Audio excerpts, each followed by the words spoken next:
Hi, Leela Bryan here. And sometimes when people quit smoking, they find that they really don't know how to deal with stress other than smoke for it.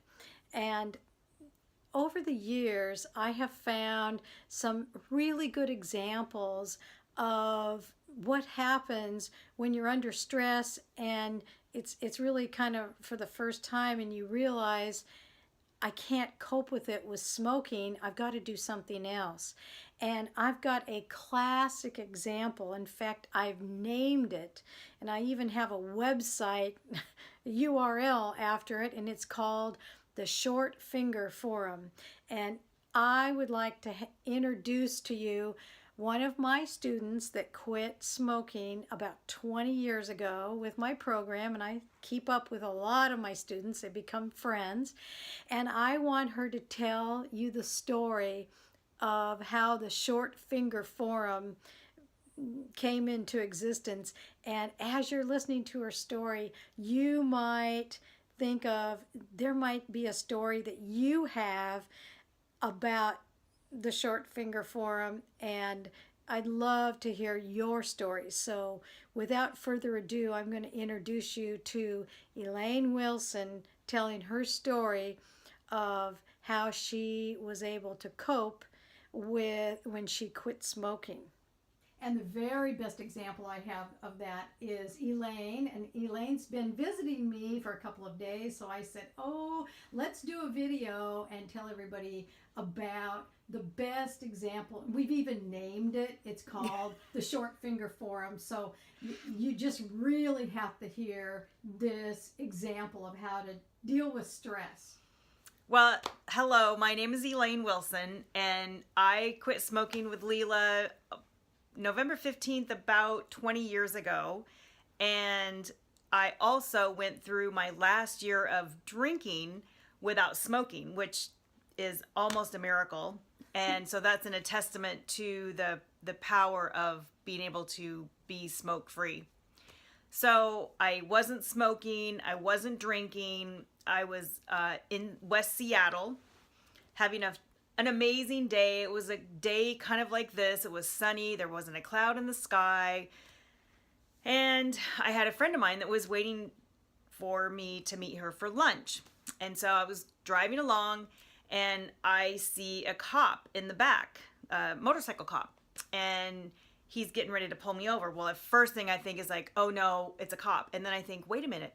I'm not drinking, I'm not smoking. I can't wait to tell him that I'm sober and I'm such a good model citizen. So I'm quite excited about this. So by the time he pulls me over, I've come to the place where I'm right down below where my friend is waiting for me and at the balcony. Okay. So the motorcycle cop comes up to the side and he says, license and registration. And I was like, oh, and I have my little coin there and I'm getting ready to show him how good I am as a model citizen. And he doesn't have a sense of humor at all.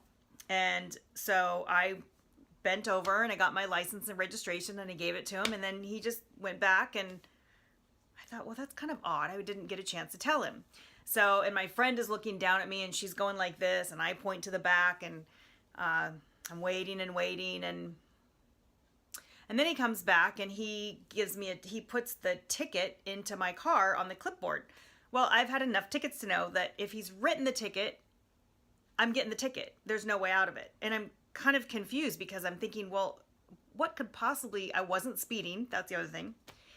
So he said, ma'am, your tail light's out and I'm giving you a ticket for that. And I said, oh, he had told me that originally and I thought that was no big deal. But when he wrote me a ticket, something snapped a little bit maybe. And so I looked at the clipboard and I said, I am not signing that. And he said, ma'am, it's section 38, whatever he said. And I just said, like I couldn't even breathe. I was like, I am not signing that. And he said, oh, ma'am, section whatever. And it all happened very quickly, but I feel like my head spun in a couple different directions and I ripped the ticket off there and I threw it down in the passenger side and I said, I am not signing that. I said, I quit drinking, I quit smoking, and I get a effing ticket for a effing headlight being out. Get the F out of here. And I didn't make eye contact with him. I was so mad. And then he was still standing there. And I thought, my head was just spinning. I thought, okay, the next thought, I was going to get out. I was going to pummel him. I had my hand on the door to get it open, and I knew this was not a good idea. But he was still standing there, and I was still looking forward. I hadn't even looked over at him. And finally I was like, I gave him what we call now the short finger. You know, if you're mad at somebody, you go, I told you. But if you're really mad, you give him the short finger. And I still didn't make eye contact with him. I said, get the F out of here. And I had my hand on the door, so I was going to get out and pummel him in my crazy brain. And he was still there. And so then I realized this was all happening quickly and this is not going to end well. And I put it in first and I sped out of there and fishtailed. And mind you, there was people with their families and their dogs and everybody's having a wonderful day. And I just went ape. And I looked in the rearview mirror and here he was just standing there like, he didn't know. It all happened in about 30 seconds and it happened so quickly. And I take off out of there and I went a couple blocks and I darted off to the left and I found an alley to go into and I went in there and I just completely fell apart and it was just like crying and crying and crying and finally got myself together. And then I walked over to where my friend was and she said, is everything okay? I said, yeah. She said, well, what happened?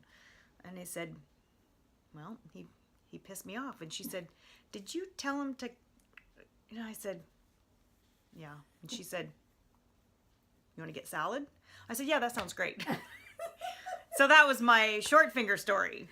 And so it was because you had no coping skills. No coping skills. You couldn't figure out you didn't go and smoke for it. Nope. And you didn't go and drink for it. Nope. And so you realized at that point, I need to learn how to cope with this. Yeah, and that was almost 20 years ago, and I've never drank and never smoked. And that's since. Amazing. And a tribute to your program, all the little tricks I learned and the little mantras and things that I learned that helped me actually in my sobriety. Right. I wish there was a program for sobriety that was as easy.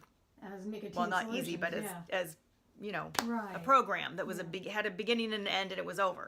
Right, and the coin you mentioned was your coin from that was from treatment, the treatment center. Yeah, and that you had gone a whole year, and you were all proud of that coin. Yeah, I think it was all. I think it didn't take a whole year to graduate, but it was something like that. I had maybe 6 months of sobriety or something like that, very early. And it's really interesting how now you've learned how to cope, but it comes on you, and a lot of people find that they have these things where it just comes on you all at once and you just don't know. Yeah. And did you ever sign the No, ticket? I never signed it. I went and took it to court and got it dropped. And I did try to go back and find the guy, but I never did. He's probably still standing I'm there. sure, yeah.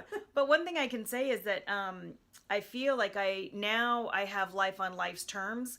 And I'm more normal. Like I never felt like I was normal because I knew I didn't have the coping skills, and now I've learned the coping skills to deal with life, and everybody has challenges and everybody has stresses, and I don't know how to describe it, but I just deal with them like probably most people do that didn't have the addiction to cigarettes and or smoking or drinking, whatever their things are that allow us to stuff things down and not deal with them. And now I don't have that, so I've had to over the years just learn how to be a normal law-abiding citizen.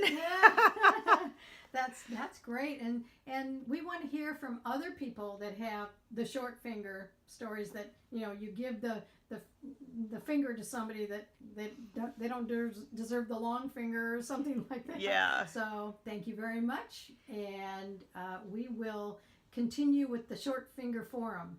Awesome. And have a name for it. I love it. The short fingers. I love it. All right.